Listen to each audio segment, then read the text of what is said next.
Pahalgam attack को 1 साल पूरा हो गया है। इस अटैक ने यह दिखाया था कि टेररिज्म का असली चेहरा क्या है। जिस इनह्यूमन तरीके से, अमानवीय तरीके से टेररिस्ट ने यहाँ पर टूरिस्ट को टारगेट किया, सिविलियंस को टारगेट किया, पुरुषों को टारगेट करना, एक खास आइडेंटिटी को लेकर टारगेट करना, ये बताता है कि टेररिज्म किस हद तक जा सकता है। इस मौके पर जब 1 साल पूरा होता है तो हम देखते हैं दुनिया भर के नेताओं ने, लोगों ने यहाँ पर अपना संवेदना व्यक्त की है और इस टेररिस्ट अटैक पर बोला है कि इंडिया अब बिल्कुल भी टेररिस्ट अटैक को सहन नहीं करेगा और बिल्कुल नहीं झुकेगा टेरर के सामने। यहाँ पर हम देखते हैं हर नेता ने इस चीज़ को दोहराया। अब बात आती है कि इस टेरर अटैक के बाद क्या चेंज हमको देखने को मिलता है, कश्मीर में क्या चेंज आया है, इंडिया की पॉलिसी में क्या चेंज आया है, ये टेरर अटैक आखिरकार हो कैसे गया था, इस पॉइंट को भी यहाँ पर हम देखेंगे। तो देखिए, इस टेरर अटैक से पहले हम देखते हैं कि 2016 में उरी में अटैक होता है। कहाँ हुआ था अटैक? उरी में हुआ था।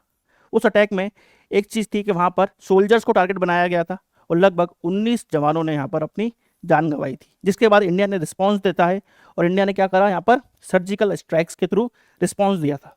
2016 की बात कर रहे हैं। ये पूरे अटैक हम देख रहे हैं श्रीनगर, कश्मीर के आसपास आपको देखने को मिलेंगे। फिर यहाँ पर 2019 में पुलवामा अटैक होता है जिसमें 40 जवान अपनी जान गंवाते हैं। इसके बाद इंडिया बालाकोट एयर स्ट्राइक करता है इसके रिस्पॉन्स में। इसके बाद इंडिया क्या करता है? बालाकोट एयर स्ट्राइक करता है। यानी कि पहलगाम से पहले आप देखो ध्यान से, तो जो अटैक के टारगेट्स थे वो क्या थे? मिलिट्री बेसिस थे या मिलिट्री पर्सनल थे। मगर इसके बाद हम देखते हैं कि जब पहलगाम की बात आती है तो यहाँ पर आतंकवादी सिविलियंस को टारगेट करते हैं, सिविलियंस को टारगेट करते हैं, टूरिस्ट को टारगेट करते हैं। 26 सिविलियंस यहाँ पर अपनी जान गंवाते हैं, टूरिस्ट अपनी यहाँ पर जान गंवाते हैं। तो पहली बार इतने लार्ज स्केल पर हम देखते हैं कि टूरिस्ट टारगेटिंग की गई। कहाँ पर यह अटैक हुआ? पहलगाम, कश्मीर में।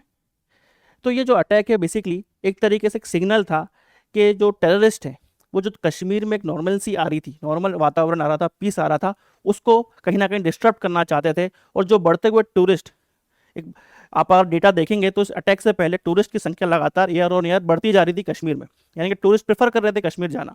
और इसी चीज़ को डिस्टर्ब करने के लिए ये अटैक किया जाता है जानबूझकर। आइए आगे समझते हैं। इसके बाद हम देखते हैं कि इंडिया रिस्पॉन्स करता है ऑपरेशन सिंदूर के तहत, जहां पर पाकिस्तान में जाकर टेररिस्ट बेसिस को टारगेट बनाया गया। और फिर हम देखते हैं ऑपरेशन महादेव में जो 3 आतंकवादी पहलगाम अटैक में दिखते हैं उनको यहाँ पर न्यूट्रलाइज किया जाता है। लगभग 90 दिन तक ये ऑपरेशन चलता है।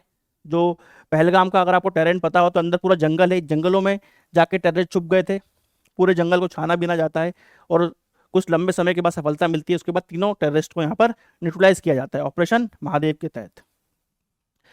अगर आप ट्रेंड देखें तो क्या है ट्रेंड यहाँ पर यह है कि पहले मिलिट्री को टारगेट कर रहे थे, अब सिविलियंस को भी टारगेट करना है। मिलिट्री फोर्सेस के साथ साथ टूरिस्ट को अब टारगेट करना है।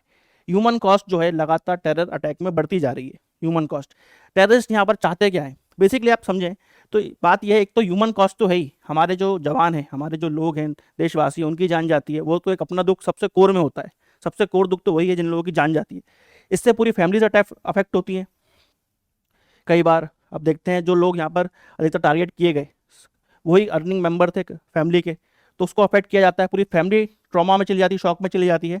फिर हम देखते हैं कि पूरा देश कहीं ना कहीं नेशनल सेंटीमेंट भी हिलता है, को धक्का लगता है, नेशनल प्राइड को धक्का लगता है। इसलिए टेररिस्ट इस तरह से अटैक प्लान करते हैं, वो यही चाहते हैं, है ना, यही चीज़ हो, इसलिए वो अटैक कर रहे हैं।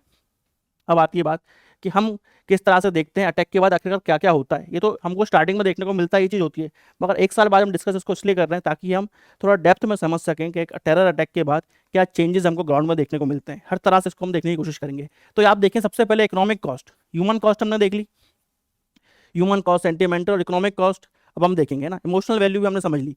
अब आती है इकोनॉमिक कॉस्ट की बारी। तो 50% से ज़्यादा जो टूरिस्ट स्पॉट थे उनको क्लोज कर दिया गया था। और आज भी हम देखते हैं कि कुछ स्पॉट्स अभी भी नहीं खुले हैं। 48 टूरिस्ट स्पॉट्स थे, जिसके बाद हम देखते हैं लगभग 8 अभी भी नहीं खुले हैं पूरी तरह से। ठीक है, मास कैंसलेशन होता है, होटल्स जो हैं उनकी ऑक्यूपेंसी ड्रॉप हो जाती है। होटल्स की अगर आप इंटरव्यू पढ़ें लोकल ग्राउंड पे, तो जिस होटल में 15 लोगों का स्टाफ था वहाँ पर अब सिर्फ 2 लोगों की जरूरत है, 3 लोगों की जरूरत है। कुछ होटल बंद भी हो जाते हैं, यानी कि अनएम्प्लॉयमेंट भी बढ़ेगा, इकोनॉमिकली आपको सफ़र भी करना पड़ेगा। तो होटल्स, साथ साथ जो लोग टैक्सी चला रहे हैं, ट्रांसपोर्टेशन में काम करते हैं, उनको भी अपना कारोबार कुछ हद तक बंद करना पड़ा, या कुछ समय के लिए उन्होंने अपने स्टाफ को फायर कर दिया। फिर यहाँ पर गाइड्स, जो लोकल लोग हैं, गाइड्स हैं, उनका भी जो बिजनेस है वो ठप पड़ जाता है। टूरिज्म की अगर हम बात करें तो 7 से 8% डायरेक्टली कश्मीर की जीडीपी में कंट्रीब्यूट करता है, 7 से 8% डायरेक्टली, और इनडायरेक्टली देखें तो इसका रेशो बढ़ ही जाता है, लगभग 15% तक जाता है ना। तो ये इस पूरे अटैक के बाद हम देखते हैं ड्रास्टिकली हर चीज़ में, हर सेक्टर में हमको ड्रॉप देखने को मिलता है। धीरे धीरे चीज़ें नॉर्मल होना चालू होंगी, मगर अभी तक बहुत काफ़ी बोल सकते हैं डैमेज हुआ है इकोनॉमिकली। इससे पहले जो एक नरेटिव था आम आदमी के मन में, जो कश्मीर का नहीं है, मेनलैंड इंडिया का है, उनका यह मानना था कि कहीं ना कहीं टूरिस्ट स्पॉट्स जो हैं या टूरिस्ट जो हैं वो सेफ़ हैं, टूरिस्ट स्पॉट सेफ़ हैं, टूरिस्ट वहाँ पर सेफ हैं, तो आप जा सकते हो। मगर इसके बाद ये जो पूरा नरेटिव है चेंज हो जाता है। अब ये लगता है कि सॉफ्ट टारगेट बन गए हैं टूरिस्ट, यहाँ पर सॉफ्ट टारगेट बन रहे हैं जिनको इजीली आतंकवादी टारगेट कर सकते हैं। तो ये एक नरेटिव चेंज करा, और ये कहीं ना कहीं नरेटिव चेंज करना चाहते थे आतंकवादी, तभी उन्होंने अटैक करा। अब आती है बात कि क्या क्या चीज़ यहाँ पर डिस्टर्ब हुई। यहाँ पर जो नॉर्मलसी आ रही थी कश्मीर में, उसको डैमेज किया गया। इकोनॉमी, फेयर इकोनॉमी हो गई, डर के मारे लोग यहाँ पर चीज़ें कैंसिल करने लगे। हर चीज़ में, हर सेक्टर में आपको देखने को मिलेगा गिरावट आती है। और जो ट्रस्ट बना था एक लंबे समय से, उसमें भी गिरावट दर्ज होती है। टूरिस्ट, इन्वेस्टर्स, लोकल, सब में जो ट्रस्ट है वो धीरे धीरे कम होने लगा इस अटैक के बाद। अब समझते हैं कि इंडिया किस तरह से रिस्पॉन्स करता है, धीरे धीरे सिस्टमेटिकली क्या क्या चीज़ें चेंज होती है ग्राउंड पे। सिक्योरिटी डिप्लॉयमेंट, लगभग 5 से 7 लाख जवान, पूरे आर्मी, सीआरपीएफ, पुलिस को मिला लें तो इतने जवान हमको कश्मीर में देखने को मिलते हैं। फोकस एरिया इससे पहले रहता था अर्बन सेंटर्स, पहलगाम से पहले अर्बन सेंटर्स और हाईवेज पर फोकस था। इसके बाद ये चीज़ अब है ना चेंज होना चालू होती है ना। पहले हमारी स्ट्रेटेजी क्या थी, रिएक्टिव थी, कुछ होता है तो हम उसका रिएक्शन देते हैं, और अर्बन सेंटर पर फोकस था। पहले आप देखोगे तो ये जो वो एरियाज मार्क किए हुए हैं जहाँ पर सिक्योरिटी डिप्लॉयमेंट आपको देखने को मिलता है। इस अटैक के बाद आप देखोगे कि forest, meadows, high altitude areas में सिक्योरिटी डिप्लॉयमेंट बढ़ाया जाता है, वहाँ पर भी आर्मी पहुँचाई जाती है, अंदरूनी इलाके में पहुँचाई जाती है, क्योंकि अब अटैक चेंज हुआ है तो उसका स्ट्रेटजी चेंज करनी पड़ती है। यहाँ पर भी अब आपको आर्मी का डिप्लॉयमेंट देखने को मिलेगा, ठीक है। तो रिमोट एरियाज में जहाँ पर सॉफ्ट टारगेट हो सकता है, वहाँ पर भी आर्मी अब पहुँचना चालू होती है। जिन एरियाज में पहले आर्मी नहीं थी, वहाँ पर भी हम देखेंगे आर्मी अपने बेस बना रही है, कैंप्स बना रही है ना। 43 न्यू सीआरपीएफ टेम्पररी बेस बने हैं।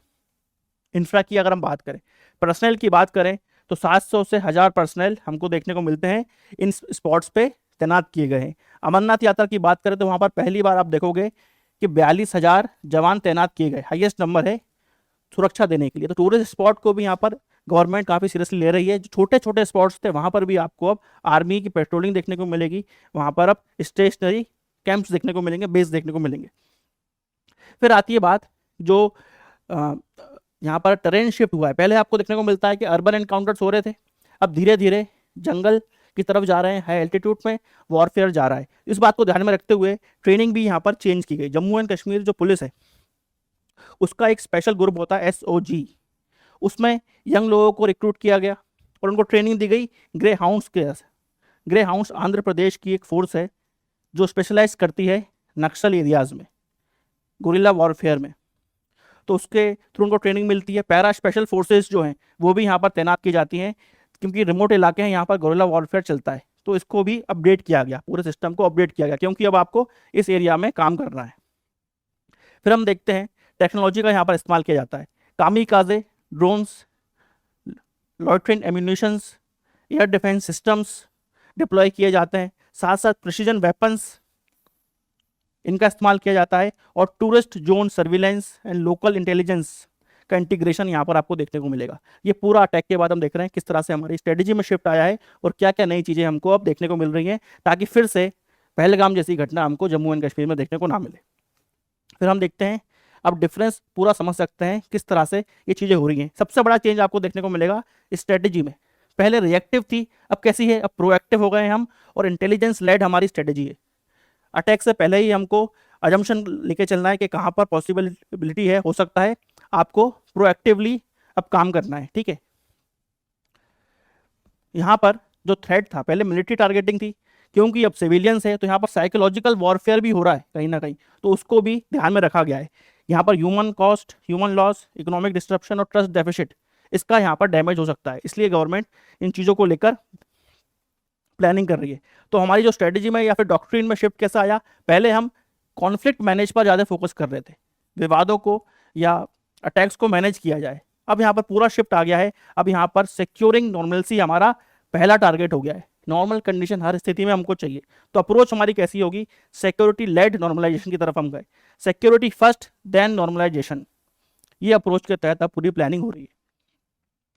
नेक्स्ट हम देखते हैं किस तरह से धीरे धीरे जो ट्रस्ट है वो डेवलप होना चालू हो रहा है, टूरिस्ट फिर से बढ़ रहे हैं, ट्यूलिप गार्डन्स इस बार फिर से खुले तो वहाँ पर फिर से टूरिस्ट लोग पहुँचे हैं, ट्रस्ट दिख रहा है। यहाँ पर जो टूरिस्ट गए हैं कश्मीर, उनका कहना है कि हमको हमारी फोर्सेस पर भरोसा है, हमको यहाँ पर आकर लग रहा है कि सिक्योरिटी ने अच्छा काम करा है। एक बार फिर से जो लोकल लोग हैं, जो होटल्स हैं वहाँ के, उन लोगों ने भी बताया कि जो टूरिस्ट आ रहे हैं वो फिर से ट्रस्ट कर रहे हैं हमारे ऊपर, सिक्योरिटी हमको दिख रही है ग्राउंड पे काम करते हुए। तो चीज़ें धीरे धीरे नॉर्मल हो रही हैं, मगर अभी भी एक थोड़ा लंबा रास्ता आपको देखने को मिलेगा कि वापस चीज़ें नॉर्मल हो जाए। तो अभी पूरी तरह से नॉर्मल नहीं हुई है, मगर ट्रस्ट बिल्डिंग फिर से चालू हो गई है। स्लो प्रोसेस है, क्योंकि इनहेरेंटली स्लो होती है, धीरे धीरे समय लगता है चीज़ों को भुलाने में, स्थिति को नॉर्मल होने में, सिक्योरिटी का फोर्सेस को डिप्लॉय होने में।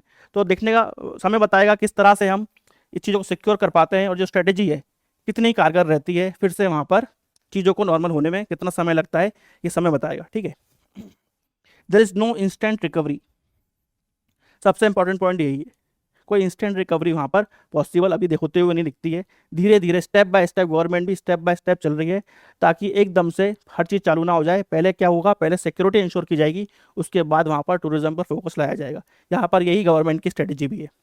तो इस तरह से हम देखते हैं कि पहलगाम अटैक के 1 साल बाद धीरे धीरे ग्राउंड पर क्या चीज़ें चेंज होती हैं। आपको क्या लगता है फ्रेंड्स, क्या स्ट्रेटेजी होनी चाहिए ऐसे सेंसिटिव इलाके में, किस तरह से हम अप्रोच कर सकते हैं, कमेंट बॉक्स में बताइएगा। तो फ्रेंड्स यहाँ पर हमने डिस्कस करा इंडिया की स्ट्रेटेजी को, जो हमको पहलगाम अटैक के बाद देखने को मिलती है। आई होप आपको आज का ये वीडियो इन्फॉर्मेटिव लगा होगा। मिलेंगे नेक्स्ट वीडियो में, जब तक सबको tata bye bye and take care.